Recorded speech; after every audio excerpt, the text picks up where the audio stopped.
Ah oui, oui. Alors, nous allons débuter notre ordre du jour par l'approbation du dernier compte rendu.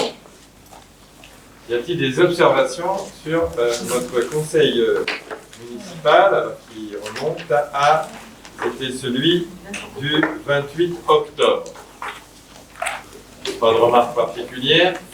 Donc le conseil du 28 octobre, compte rendu, est adopté.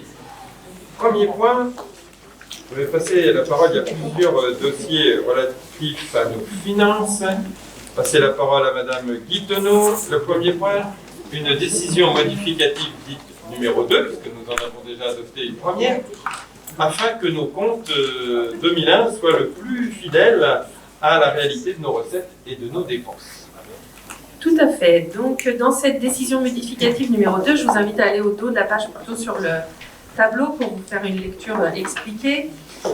Nous avons donc sur le premier tableau notre chapitre nos dépenses et recettes de fonctionnement. Vous voyez en grisé en bas que le total est à 0. Il s'agit en fait sur le budget de fonctionnement d'un rééquilibrage entre les chapitres, notamment sur des dépenses sur le chapitre 012, donc frais de personnel pour pouvoir finir correctement l'année par rapport notamment à le supplément familial sur lequel il a fallu rajouter un petit peu puisque le supplément familial c'est quelque chose qui est estimé, qui est attribué par rapport à de nombre d'enfants, mais nos remplaçants on ne sait pas forcément combien ils ont d'enfants, donc c'est un petit peu compliqué toujours à estimer en début d'année. Également, il y a eu une hausse du taux de médecine prévention, une hausse du SMIC au 1er octobre et également une convention de mutualisation qui avait été passée avec Nantes Métropole pour revoir les archives de la commune. Donc ça a été fait il y a un petit moment, mais la facturation a été impactée maintenant. Donc ça, c'est pour les plus. Et donc le rééquilibrage se fait notamment par le virement à la section d'investissement qui est moindre que prévu, puisque évidemment on a également des intérêts à régler à l'échéance. Tout ça, c'est des choses qu'on n'a pas besoin de virer, puisque l'on n'a pas fait d'emprunt cette année pour le groupe scolaire notamment. Et puis la ligne titre annulé qu'on n'a pas eu besoin non plus. Donc là, on a un équilibre en fait entre les chapitres. On remet à l'intérieur les écritures, mais il n'y a pas de modification sur le budget de fonctionnement. Et sur les investissements, donc si on prend le dernier tableau en bas qui sont les recettes, en fait on a eu des notifications de subventions que l'on souhaite donc intégrer à notre budget, donc notamment la DSIL, la DETR pour le groupe scolaire, donc ça c'est le montant le plus important, de 357 000 €. On a également des subventions que l'on a reçues de la région, du département, et puis pour les communes, donc ça c'est par rapport à des investissements sur la Mévelière, les mises en tourisme, le contrat nature ou encore les études cœur de bourg. Donc tous ces montants en plus nous permettent de supprimer le montant de notre ligne d'emprunt que l'on n'avait pas réalisé cette année et on retrouve l'équilibre du virement de la section d'exploitation. Ça nous fait quand même des recettes supplémentaires de 65 556 € au budget d'investissement que l'on va donc pouvoir attribuer en dépenses, et bien notamment au chapitre 20 sur des concessions et droits similaires. Ça, c'est l'inscription principalement de notre logiciel RH Cyril qui vient compléter l'investissement qu'on avait fait sur le logiciel de comptabilité pour remettre à jour donc le logiciel, la formation et le transfert évidemment de tous les éléments actuellement dans le logiciel actuel. Et puis, donc il y a des rééquilibrages de comptes, les moins 5 000 plus 5 000, c'est le même montant, ça c'est juste des éléments qui avaient mis en construction qui sont plutôt alloués finalement sur des aménagements type la cuisine du cabanon, donc là c'est juste des équilibres de chapitres. Et puis les moins 12 000, c'est les 12 000 €, c'est du matériel qu'on attribue en plus au niveau des écoles, puisqu'il y a eu des attributions de subventions pour le terrain. Donc voilà, on a bien un équilibre également sur le chapitre en investissement, à plus 65 556 € 61 centimes.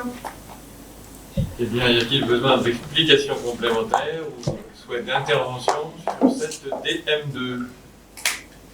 Monsieur Berveillé. Oui, merci, monsieur le maire. Est-ce que ma voix porte suffisamment ou...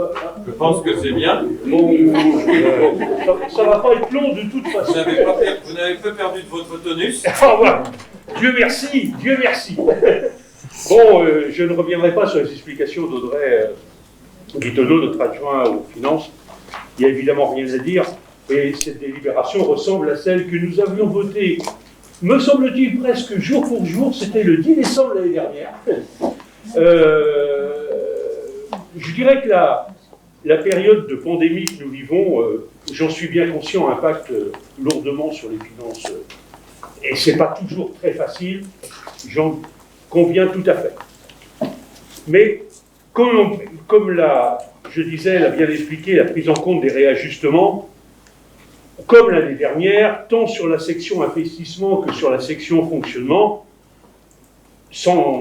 à l'époque, il y avait l'ajustement de la plus-value liée à la maison des Rouges qu'on ne va pas avoir cette année. Donc là-dessus, il n'y a pas de souci. Je dirais qu'on a un budget qui fonctionne tout à fait normalement. Une évolution de budget. Par contre, d'ailleurs, on s'était abstenu. On s'était abstenu, je vous rappelle, pour vous laisser terminer le budget dans les meilleures conditions, dans un souci de...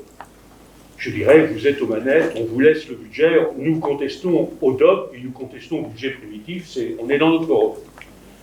Par contre, si cette année on vous reprenez, Madame l'adjointe aux finances, quasiment les mêmes items,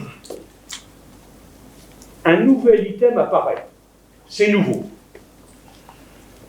On intègre une annulation d'affectation à la cession d'investissement de plus de 33 000 €. Ça a pour conséquence, c'est ce qu'on appelle communément l'autofinancement, donc on a une diminution de l'autofinancement. À moins que vous ayez des explications, mais je pense que vous en aurez. C'est nouveau, c'est la première fois que cela se produit, et j'aimerais pas avoir une inquiétude sur l'état de nos finances communales. Pour parler un petit peu vulgairement non, mais je vais être familière, je dirais. Est-ce qu'on n'est pas, en ce moment, en fin d'exercice, est-ce qu'on n'a pas du mal à boucler nos fins de mois et à prendre sur les fonds votés pour l'investissement, là où ils sont, c'est-à-dire sur la capacité de la finance, et la diminuer pour permettre de faire face au déroulé des fonctionnements jusqu'au nouveau budget? C'est notre inquiétude. Donc nous serons vigilants. Inutile de vous dire que nous sentons, à tort certainement, vous me direz, mais vous allez sans doute nous le dire, nous sentons une dérive dans le mauvais sens de nos finances communales.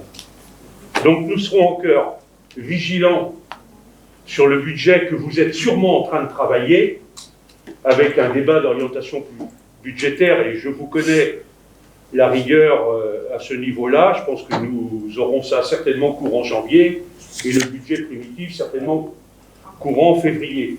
Donc là, nous serons particulièrement vigilants, mais je voulais... On va s'abstenir, hein, je vous mets à l'aise, on ne va pas voter contre. Toujours dans le même esprit, on ne veut pas faire d'obstruction systématique et qui est stérile, donc on vous laisse travailler votre budget jusqu'au bout. Mais j'aimerais quand même que vous preniez en compte notre inquiétude, vous allez nous dire certainement à tort, mais sur l'état de nos finances communales. Voilà. Donc nous nous abstiendrons. Très bien. Juste pour vous amener un élément d'information peut-être complémentaire, le virement à la section d'investissement, c'est bien quelque chose qui est estimatif. Quand l'on fait le budget, on espère pouvoir tout réaliser, mais c'est toujours assez compliqué. On n'a pas encore les chiffres définitifs, puisqu'on n'a pas clôturé l'année, mais cette année, en investissement, on est au-delà d'1,6 million de réalisation. Donc on a largement réalisé les éléments que l'on avait prévu de faire dans l'année. Donc c'est vrai qu'on vire un petit peu moins sur la section d'investissement. Ça ne mettra pas en péril tout le travail qui a été fait et qui était prévu de toute façon sur l'année. Bien, merci pour ces éléments. Bah, écoutez, je vais mettre au vote s'il n'y a pas d'autres interventions. Donc, qui s'abstient? Qui vote contre? Et qui vote pour? Certains ont 2 voix. Je pense qu'il y a 2 collègues. Oui, je crois que Sébastien a 2 voix, mais aussi, qui est-ce qui a 2 voix? C'est Béatrice aussi. Alors, Ludivine, 26. Non, non, pas 26. 23. 23 et 6, 29. Voilà. Ne nous trompons pas.